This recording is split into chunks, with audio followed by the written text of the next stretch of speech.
Clasificación y manejo de arritmias, periparada. Por Carlos Blanco. En este tema profundizaremos en un aspecto importante de las emergencias. A menudo las unidades de emergencias asisten a pacientes con taquiobradicardias que ponen en peligro su estabilidad hemodinámica. Los profesionales de la emergencia debemos estar ojo avizor ante la aparición de estas arritmias, saber reconocerlas y saber reaccionar ante ellas. Cuando nos enfrentamos a una tira de ritmo, o valoramos la pantalla del monitor, lo primero que debemos percatarnos es si hay actividad eléctrica y si ésta es organizada. A continuación seguimos valorando la tira de ritmo, según la regla mnemotécnica, FAR. Frecuencia, anchura, regularidad. Vamos a ver qué significa esto. Frecuencia. Si la frecuencia que observamos es superior a 100 por minuto, estamos ante una taquicardia. Si por el contrario no llega a 60, se trata de una bradicardia. Aunque el ritmo sea regular, hablaremos generalmente de bradiarritmias y taquiarritmias. Una vez determinado si lo que tenemos delante es una taquicardia o una bradicardia, pasamos a examinar la anchura del QRS. Este es un punto importante puesto que determinaremos si la taquicardia que tiene el paciente es una taquicardia ventricular. Una taquicardia ventricular con pulso es una de las más graves arritmias, ya que inestabiliza al paciente requiriendo medidas de emergencia avanzadas. La vida del paciente corre peligro. Consideramos que un QRS por encima de 3 cuadritos de duración es patológico, y lo consideraremos ventricular hasta que se demuestre lo contrario. Mientras que, si es de menos de 3 cuadritos, entendemos que el origen del estímulo es auricular, es más normal, más fisiológico. Aunque tienes que saber que el QRS puede ensancharse por varios motivos, que veremos a continuación. Solo nos quedan 2 pasos para saber qué arritmia padece el paciente. Ahora toca saber si la arritmia es regular o irregular. Veremos perfectamente cuando es irregular, alejando la tira de ritmo de nuestros ojos, cuando observemos cómo los QRS están dispuestos a diferentes distancias unos de otros, sin ningún patrón fijo como vemos en la tira de ritmo de abajo. Mientras que en la tira de ritmo superior vemos cómo cada QRS cae a la misma distancia de la anterior. Finalmente nos centramos en las ondas P. Debemos fijarnos en la derivación 2. ¿Hay ondas P? Aquí las P se ven muy bien. Debemos observar si cada P va seguida de un QRS. En la tira de ritmo superior, todas las P van seguidas de QRS. Mientras que en la de abajo no hay relación entre las P y los QRS. Esto implica que hay un bloqueo en la conducción cardíaca. Es decir, la estimulación que comienza en las aurículas no se difunde correctamente hacia los ventrículos. Veremos los tipos de bloqueos AV más adelante.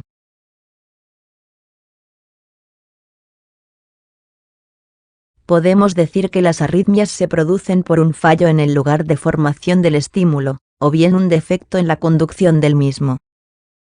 A continuación describimos los diferentes tipos de arritmias. Empezamos repasando las taquicardias.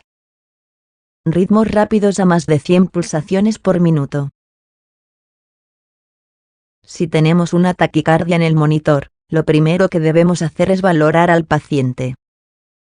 Debemos determinar rápidamente si tiene signos adversos, es decir, palidez, confusión, obnubilado, respiración alterada y pulso radial muy rápido, casi imperceptible. En este caso la actitud terapéutica no se debe hacer esperar. Efectuaremos una cardioversión previa sedación del paciente. Recuerda, si la arritmia te acongoja, utiliza electricidad sin dilación. Si la taquicardia te crea aversión, no dudes en aplicar cardioversión. Si por el contrario el paciente está estable y no tiene signos adversos, comprendemos que la arritmia no es tan grave y nos da tiempo a determinar con más exactitud de qué tipo se trata y qué tratamiento será el más adecuado. Por tanto, nos preguntamos si el trazado muestra un QRS ancho o estrecho.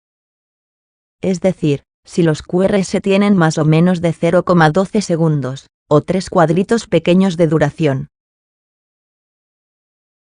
Pasamos a ver aquellas arritmias que presentan QRS estrecho. De manera general, los ritmos rápidos que tienen QRS estrecho las llamaremos taquicardias supraventriculares. Se caracterizan por tener un origen auricular, por encima del nodo AV. El vector de despolarización será similar al de un ritmo sinusal, las vías de conducción son similares. Por eso el electro dibuja un QRS estrecho normal.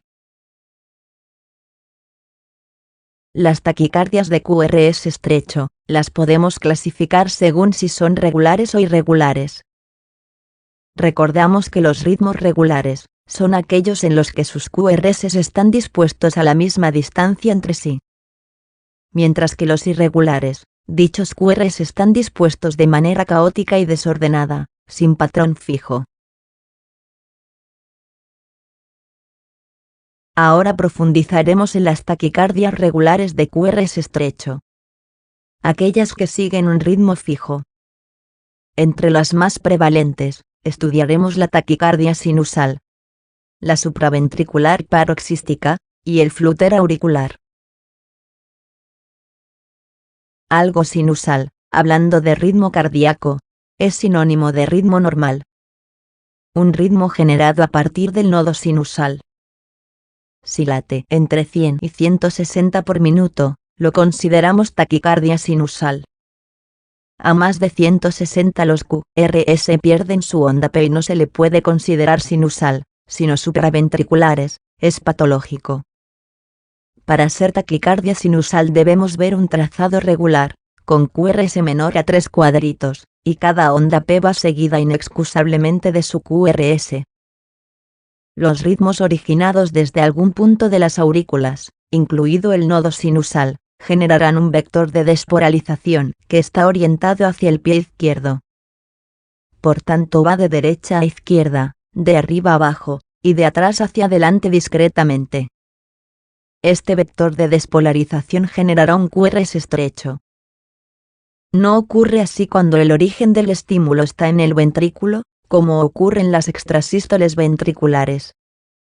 En estos casos el vector de despolarización va en sentido contrario, de abajo a arriba y de izquierda a derecha. La conducción es más lenta, y el QRS por tanto dura más, y en el papel electrocardiográfico, muestra un QRS más ancho de lo normal. Esto lo estudiamos en las taquicardias ventriculares. El paciente presentará taquicardia sinusal, en multitud de situaciones como una respuesta fisiológica normal. Por ejemplo, cuadros febriles, ejercicio físico, estados de ansiedad, etc. Al contrario que la taquicardia sinusal, que la podemos considerar como una respuesta normal. Una taquicardia supraventricular es considerada como una arritmia patológica que se debe valorar y tratar. En el monitor o en la tira de ritmo aparecerán QRS a gran velocidad, de hasta 250 por minuto. Eso sí, el ritmo es regular pero sin ondas P visibles. Aquí puedes ver varios ejemplos. Observa la ausencia de onda P y QRS regulares.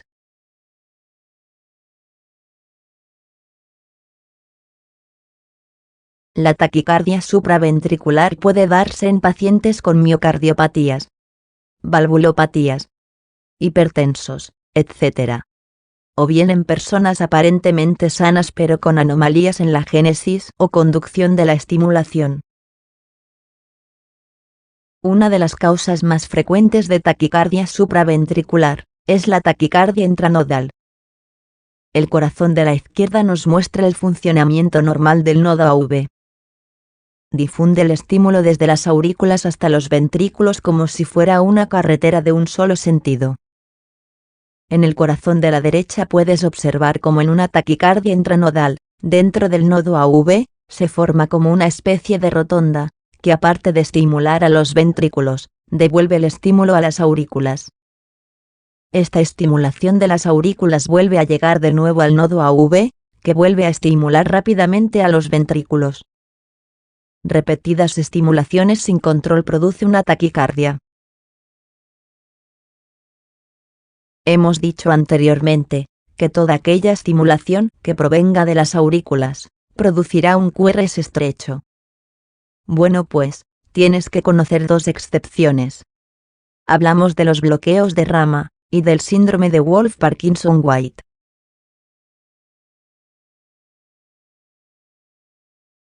Con respecto al bloqueo de rama, es sencillo de entender. En condiciones normales la estimulación llega al nodo AV proveniente de las aurículas. A continuación el estímulo se renueva para conseguir estimular la gran masa muscular ventricular. Pero para ello necesita dos robustas ramas a modo de cables, que inervan ambos ventrículos, rama derecha y rama izquierda respectivamente. Pues bien, cuando una de esas ramas deja de conducir el estímulo, no llega correctamente la energía a las fibras musculares. Bueno, realmente no llega a tiempo, pero llega. Porque se estimula tardíamente con el eco que viene del otro ventrículo correctamente enervado.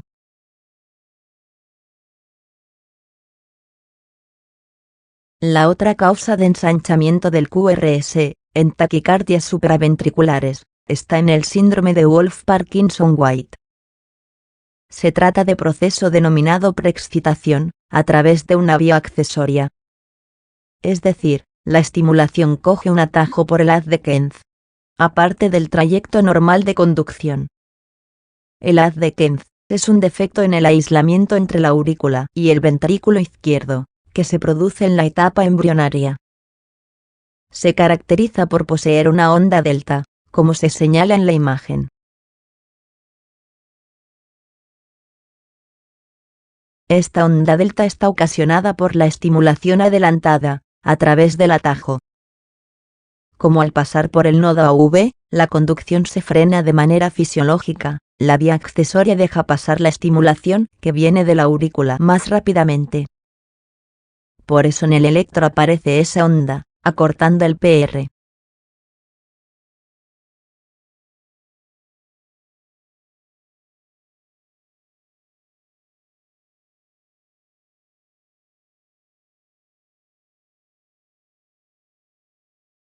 El problema más grave aparece cuando la vía accesoria, ortodrómica, conduce el estímulo de manera anterógrada.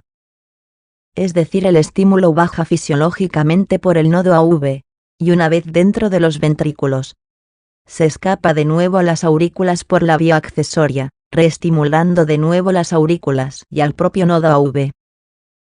Como la vía accesoria es muy rápida, estimula a mucha frecuencia el nodo AV, que incapaz de gestionar tantos estímulos, sucumbe y deja pasar demasiados, provocando este tipo de taquicardias. Taquicardias auriculares con QRS ancho por culpa de la onda delta. Dice la leyenda que un paciente tuvo la desgracia de tener un Wolff de base y debutar con una fibrilación auricular. Esto es una fatalidad, porque miles de estímulos auriculares por minuto consiguen pasar por la vía accesoria del paciente hacia los ventrículos, provocando una parada por fibrilación ventricular. La historia acabó bien, ya que el equipo de emergencias llegó a tiempo para desfibrilarle. Aquí puedes ver un ejemplo en un paciente real. Observa la alta frecuencia y la ausencia visible de ondas P.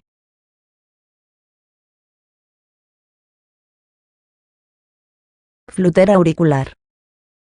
Es una arritmia rara pero muy bonita de ver. No siempre es rápida. Caracterizado por llevar un ritmo regular, y por cambiar la onda P por ondas F mayúsculas, que son como dientes de sierra. Lo puedes ver en la imagen.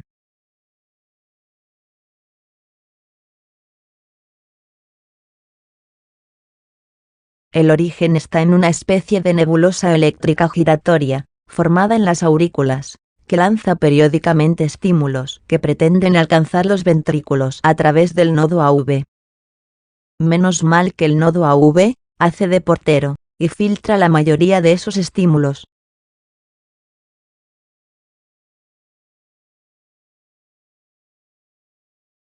El nodo AV suele ser muy disciplinado y deja pasar periódicamente un estímulo hacia los ventrículos. Un estímulo de cada 4 en ritmos lentos, y un estímulo de cada 2 en ritmos muy rápidos. Sospecharemos que se trata de un flúter auricular, cuando apreciemos esas oscilaciones a modo de dientes de sierra entre QRS y QRS, y cuando la frecuencia sea 300, 150 o 75. Esto es porque la frecuencia auricular en el flúter suele ser a 300, entonces dependiendo del nivel de bloqueo o filtro que ejerza el nodo AV, la frecuencia será 300, 150 o 75. Aquí también hay una excepción, hay veces que el nodo AV no da de sí para filtrar tantos estímulos. Empieza a fallar y a ser permisivo y deja pasar más estímulos hacia los ventrículos, además lo hace de manera asincrónica, es decir sin un patrón fijo. El trazado que nos mostrará será uno de los que ves en la pantalla. Puedes observar cómo los QRS son irregulares.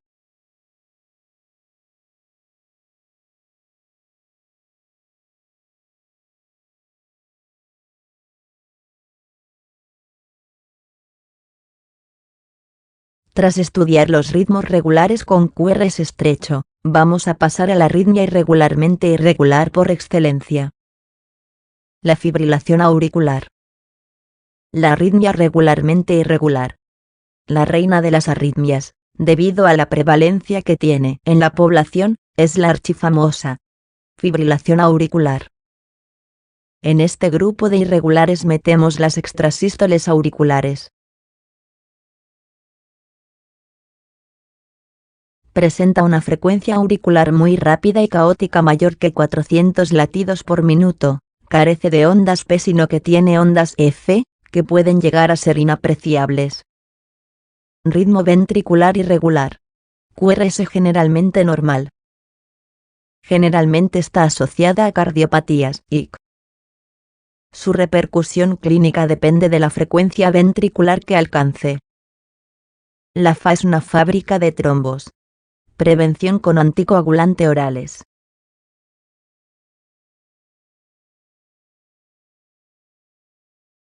Si lo comparamos con un ciclo cardíaco normal, destaca la aparición de cientos de focos ectópicos por las dos aurículas, que pretenden entrar por el nodo AV como si fuera un embudo.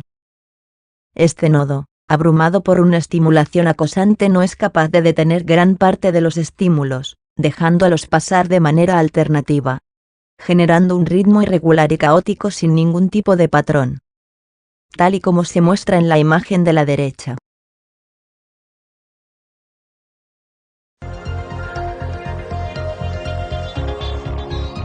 Con su actividad eléctrica característicamente rápida y caótica, que da lugar a una sístole auricular descoordinada, la fibrilación auricular consiste aparentemente en una serie de impulsos desordenados. Se trata de una interacción compleja entre los desencadenantes iniciadores y un sustrato anormal capaz de mantener la arritmia.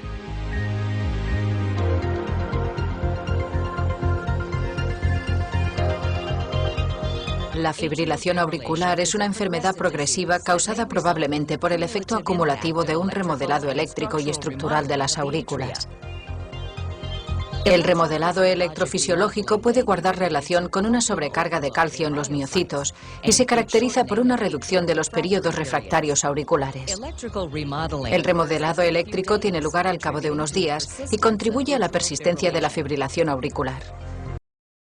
Este dibujo pretende representar cómo en las aurículas se generan multitud de impulsos en la fibrilación auricular.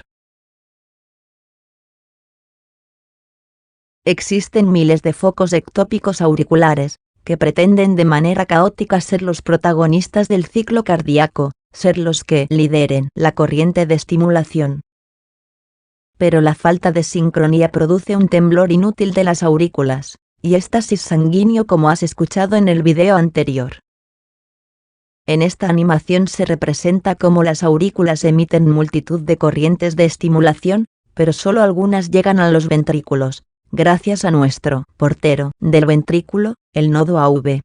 La inestabilidad o gravedad de estos pacientes vendrá determinada por esa permisividad del nodo AV. Cuanto más permisivo sea y deje pasar más estímulos, mayor será la frecuencia cardíaca, hasta llegar a graves taquicardias. Es lo que conocemos como fibrilación auricular con respuesta ventricular rápida. Millones de personas en el mundo conviven con esta arritmia, la cual se mantiene a frecuencias normales, a base de beta bloqueantes, calcio antagonistas, digoxina, y otros fármacos, aparte de anticoagulantes para prevenir las temidas trombosis. Fibrilación auricular con respuesta ventricular rápida.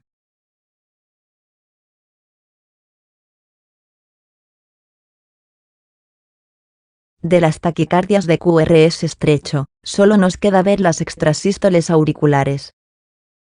Las metemos en este grupo, aunque generalmente no produzcan taquicardia. Lo que sí provocan es una irregularidad del ritmo. Se trata de un latido precoz. Un foco ectópico auricular toma el mando momentáneamente, y genera suficiente estimulación como para generar un ciclo cardíaco completo, es decir, un latido. Pero es un latido producido fuera del nodo sinusal y antes de tiempo. Al tener un origen diferente del nodo sinusal, la estimulación sale desde otro sitio, y la onda P va a tener forma diferente a la sinusal, como se puede apreciar en la foto.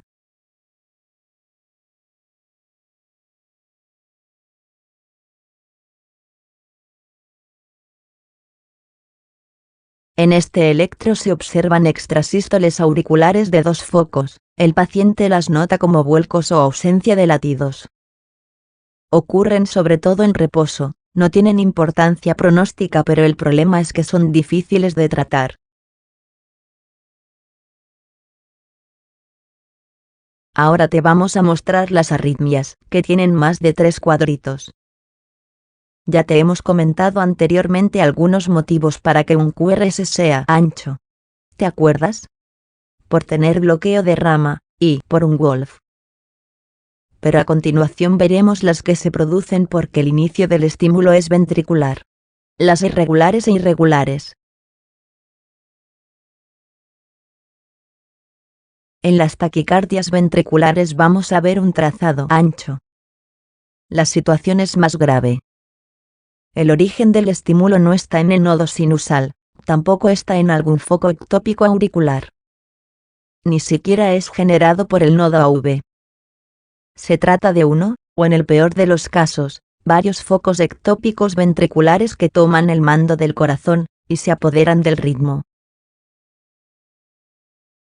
En esta representación puedes ver la onda de despolarización lineal de un ritmo sinusal, de una taquicardia ventricular en espiral, y el caos de una fibrilación ventricular que veremos más adelante.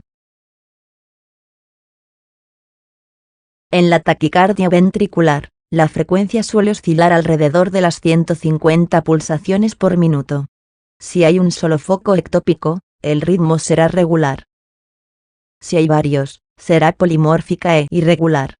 Es difícil ver las ondas P puesto que los QRS las entierran con su gran voltaje. Cada QRS se mostrará ancho, con más de 0,12 segundos de duración. Visualmente nos llamará la atención porque es un electro muy diferente al sinusal. Los ritmos ventriculares están provocados por cardiopatías graves, o en el proceso de infarto agudo. El vector de despolarización va al revés, de abajo a arriba y de izquierda a derecha, ya que el origen del estímulo que provoca el ciclo cardíaco está en los ventrículos. Digamos que el corazón funciona del revés. Primero se contraen los ventrículos y después las aurículas. Esto, como puedes entender, provoca una caída del gasto cardíaco y la inestabilidad del paciente. Si no actuamos contundentemente, el paciente puede morir. Ejemplo de taquicardia ventricular monomórfica. Observa cómo en una misma derivación todos los QRS son similares. Esto indica que existe un solo foco ectópico que ha tomado el mando.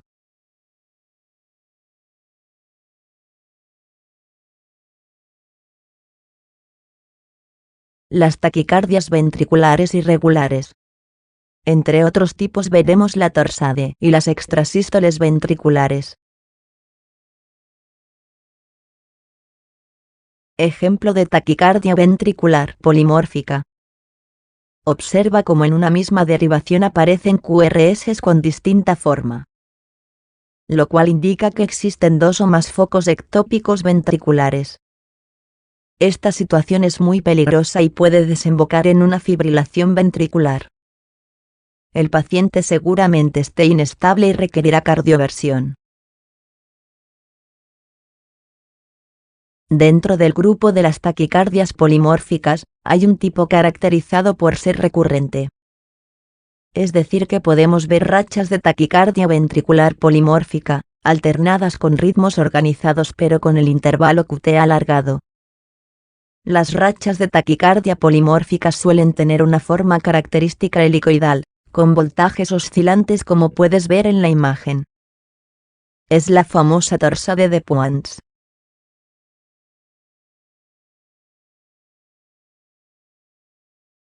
Puedes ver cómo el voltaje de los QRS van de menos a más y de más a menos, y vuelta a empezar. Es una arritmia rara, pero muy bonita de ver.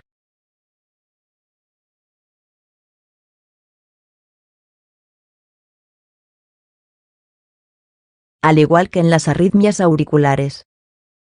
En este punto también estudiamos extrasístoles ventriculares.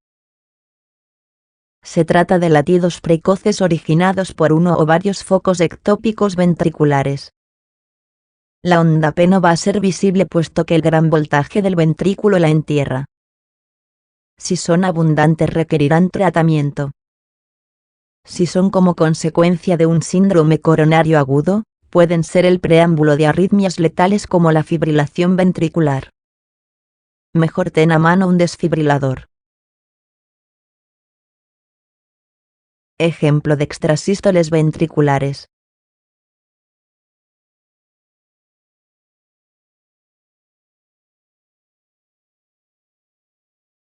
No podemos hablar de arritmias sin tocar este apasionante tema. Se trata del síndrome de Brugada, una patología directamente relacionada con la muerte súbita, por la generación espontánea de fibrilación ventricular.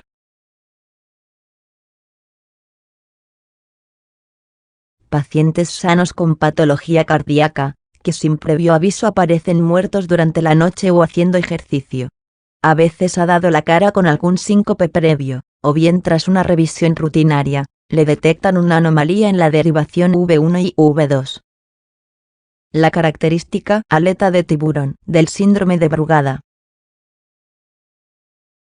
es patognomónico en regiones como Tailandia, de donde viene su nombre más extendido, Lai Tai. En su cultura piensan que un demonio viene por la noche a por los púberes varones, por lo que algunas madres visten de niña a esos chavales, para intentar despistar a la muerte cuando venga a por ellos. Durante tu vida profesional, harás cientos de electros y serás la primera persona en valorarlos. Visualiza estos patrones de Brugada, para que si alguna vez ves algo parecido des la voz de alarma, le puedes salvar la vida al paciente. Estos pacientes tendrán que llevar toda su vida un DAI, desfibrilador automático implantado, es decir, un angelito de la guarda, que le chispe cuando fibrile. En resumen, si cae en nuestras manos un paciente con una taquicardia en el monitor, lo primero valorar si está inestable, porque de ser así, sin demora le daremos una descarga sincronizada, cardioversión. Si por el contrario la está tolerando bien, tenemos tiempo de estudiar el tipo de arritmia y el tratamiento más adecuado. En la pantalla puedes ver un esquema de lo visto hasta ahora. Una vez estudiado los tipos de taquicardias más frecuentes, vamos a repasar las medidas terapéuticas. Como hemos dicho anteriormente, si la arritmia está bien tolerada, nos podemos entretener en poner medicación. Recuerda que la medicación tarda en hacer efecto, y que la mayoría hipotensa, por lo que hay que pensárselo a la hora de pacientes con tensiones justas. Si el paciente está inestable, no hay nada más que pensar. Hay que sedar al paciente y cardiovertirle. Si la arritmia te causa aprensión, aplica cardioversión. Vale, se trata de una taquiarritmia bien tolerada. Comenzamos a analizar la taquicardia. ¿Tiene QRS ancho? ¿O estrecho? Muy bien, es estrecho. Ahora determina si es regular o irregular. Ya sabes. ¿Los QRS están dispuestos a la misma distancia? Es regular. O por el contrario. ¿Los QRS están dispuestos sin patrón definido? Es arrítmico o irregular.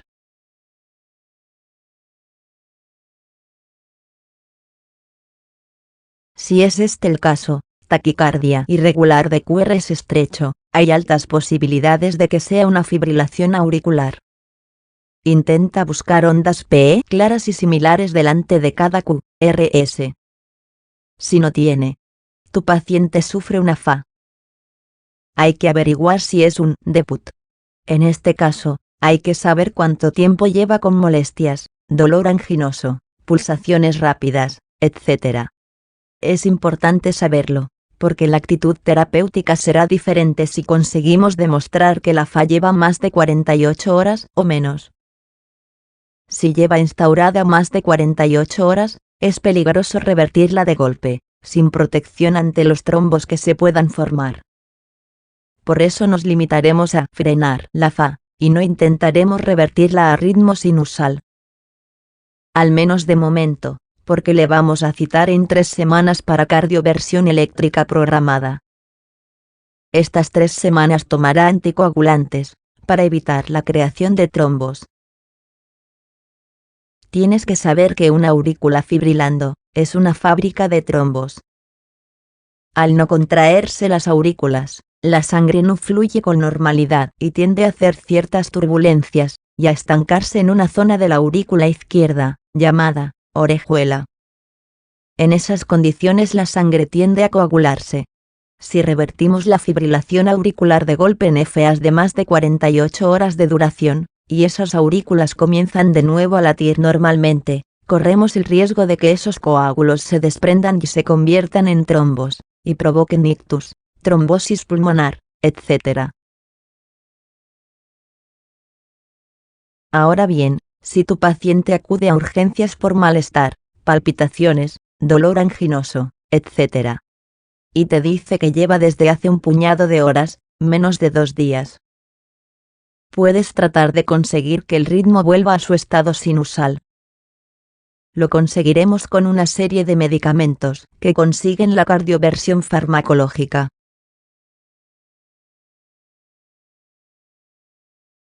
Bueno, si la taquicardia de QRS estrecho es regular y tampoco tiene PES, la vamos a denominar de manera genérica taquicardias supraventriculares. Las trataremos inicialmente de una manera muy particular. Consiste en estimular el sistema parasimpático mediante la maniobra de Valsalva, que consiste en hacer una inspiración completa y aguantar la respiración unos segundos, comprimiendo la tripa. Con esto conseguimos estimular el nervio vago, lo que genera una respuesta parasimpática. Es decir, bajar las pulsaciones por bloqueo del nodo AV. La maniobra de Valsalva la podemos generar, haciendo que el paciente sople a través del cono de una jeringa para que intente desplazar el émbolo. La maniobra de Valsalva solo consigue yugular un 15% de las taquicardias supra, por lo que en multitud de ocasiones tendremos que acudir a ciertos fármacos. El de elección es el Adenocor. Es un medicamento muy curioso, ya que hay que inyectarlo en bolo ultrarrápido. Es decir, hay que introducirlo en la vena a gran velocidad, empujarlo con un bolo de suero y levantar el brazo. Todo ello para que llegue rápidamente al corazón. debemos hacerlo así o no tendrá efecto, ya que es un medicamento muy lábil que se metaboliza en el endotelio de las venas, y si no lo metemos lo suficientemente rápido no llegará siquiera al corazón. En la pantalla observaremos una asistolia durante unos segundos, y el paciente, como es lógico, notará una sensación muy desagradable. Debemos avisarle y acompañarle en ese momento, indicándole que es normal. La dosis será de 6 miligramos. Si no funciona, doblaremos la dosis a 12 y repetiremos una segunda vez 12. Si aún así no ha funcionado, es posible que se trate de un flúter o una FA muy rápidos. Podemos probar con algún calcio antagonista, como el verapamilo, manidón, o bien el tratamiento más apropiado si hemos podido distinguir bien la arritmia, cuando se ha abierto por el efecto del adenocor. Como último recurso también se puede aplicar una cardioversión, sobre todo si el paciente comienza a inestabilizarse. Manejo de la taquicardia supraventricular, con adenosina. Bueno, tenemos una taquicardia supra a 180. Cargamos una polla de adenocor, 6 miligramos. Acabamos de poner una dosis de 6, no ha funcionado. Vamos con la segunda dosis de 6 miligramos, que hay que meterlo en bolo ultra rápido. Para ello, acerca la cámara aquí, vamos a meter un bolo muy rápido de adenocor para que llegue al corazón rápidamente, y un bolo posterior de suero para empujarlo, y debemos de levantar el brazo. Entonces, prepárese, va a notar un poco de calor. Vamos a ver si lo conseguimos. Vamos a abrir para que vaya hacia el paciente. Aprieto y ahora rápido levantamos el brazo, abro suero y observamos. ¿Nota algo?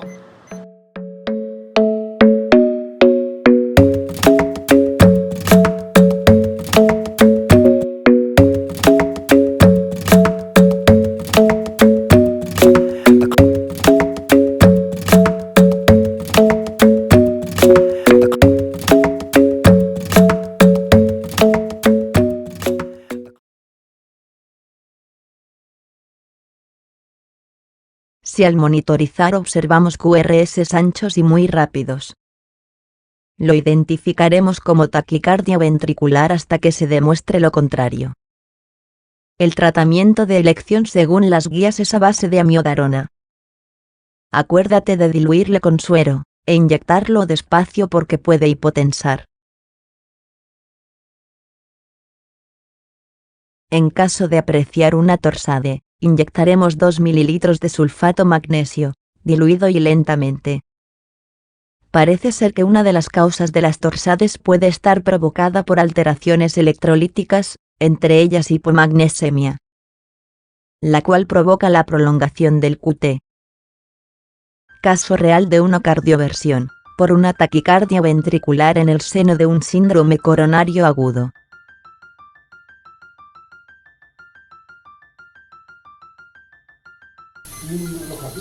Vale. Y no se le ha pasado ni nada, ¿no? No. Ya estaba igual hasta que ha venido aquí, ¿no? Ahora me voy a Bueno, pues nada. ¿Me encuentro un poco mareado? Tontadillo ya.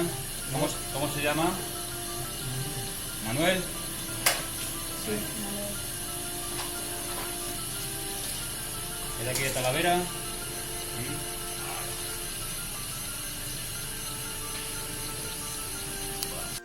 Eso lo tenéis para dura.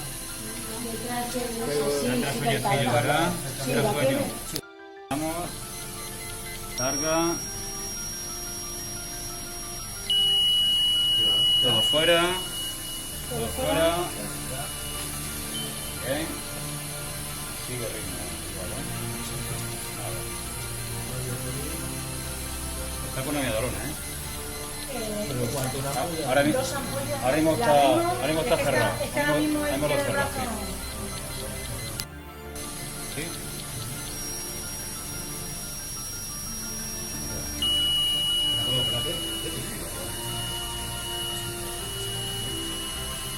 ¿Cuánto me diga?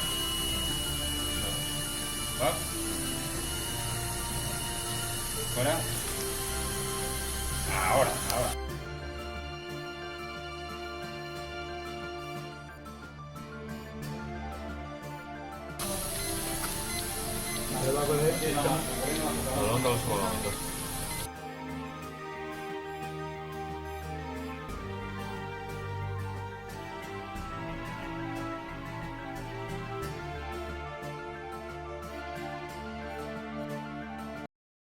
Por favor, asegúrate que el paciente está totalmente sedado antes de aplicar la cardioversión.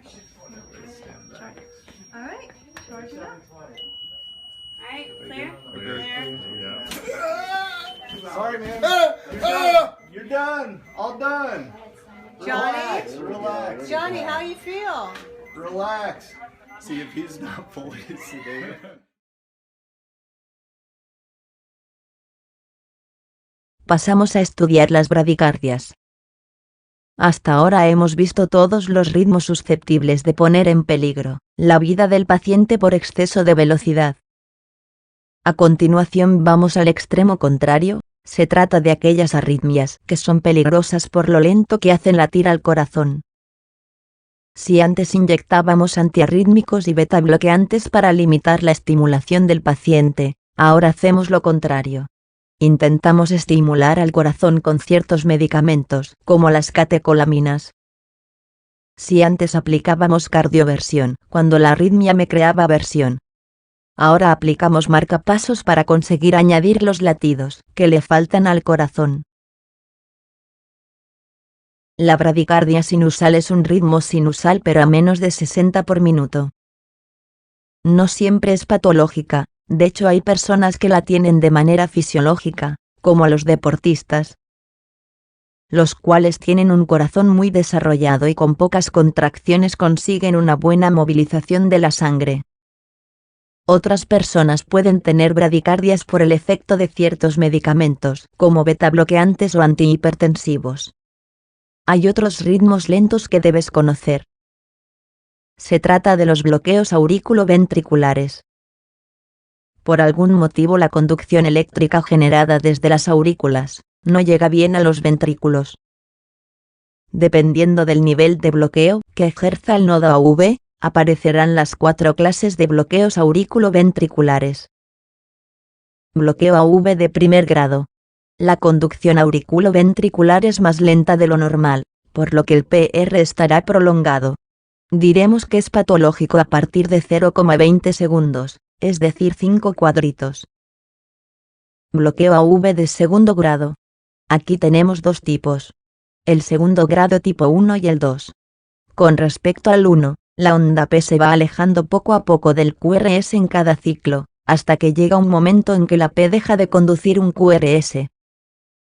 Es decir, un PR cada vez más largo hasta que llega una P que no conduce. No suele inestabilizar al paciente. En el bloqueo AV de segundo grado tipo 2, aparece un ritmo de base completamente normal, solo que de vez en cuando hay una P que no conduce QRS. Es decir que hay una P huérfana de vez en cuando. Si faltan demasiados QRS la frecuencia será demasiado lenta e inestabilizará a la víctima. Diremos que una bradicardia tiene un bloqueo AV de tercer grado o completo, cuando observamos un extraño trazado en el que las P's y los QRS no tienen ningún tipo de sincronía entre sí. Las P's llevan una frecuencia concreta y los QRS la suya, sin tener nada que ver las aurículas con los ventrículos. El nodo AV no conduce ningún estímulo desde las aurículas hacia los ventrículos, por lo que veremos las P's originadas por el nodo sinusal y un ritmo de escape ventricular, con QRS ancho. El bloqueo AV de segundo grado tipo 2 y el de tercer grado se quedan en frecuencias muy bajas y frecuentemente requerirán tratamiento urgente. Bloqueo AV de primer grado. Observa cómo la P se mantiene distanciada constantemente del QRS. Segundo grado tipo 1. PR cada vez más largo hasta que una P no conduce. Segundo grado tipo 2. P huérfanas de vez en cuando, y sin avisar.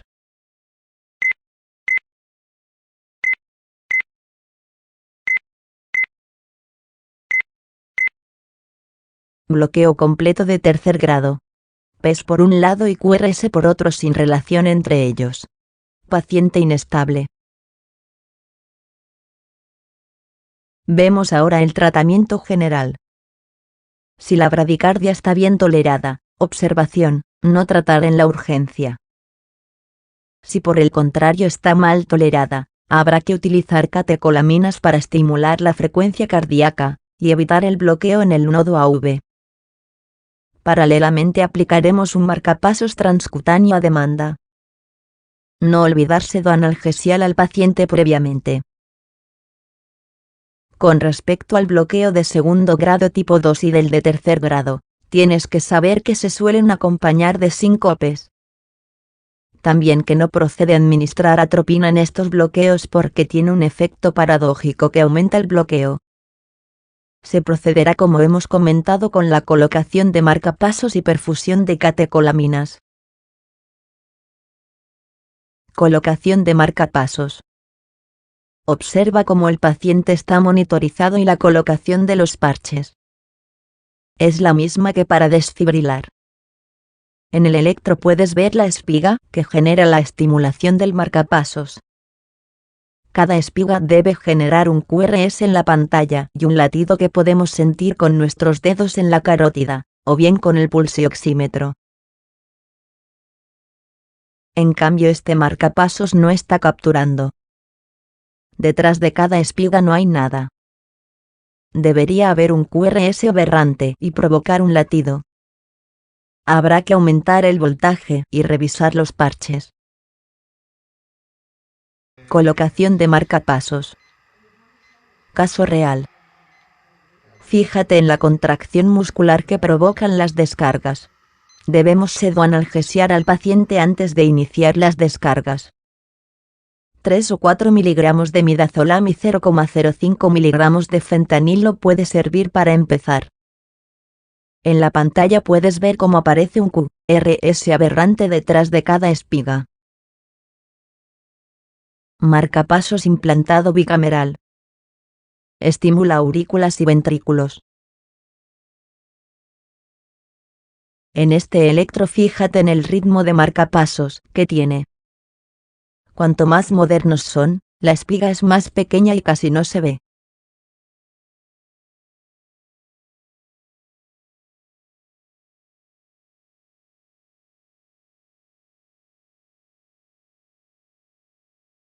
Clasificación y manejo de arritmias periparada.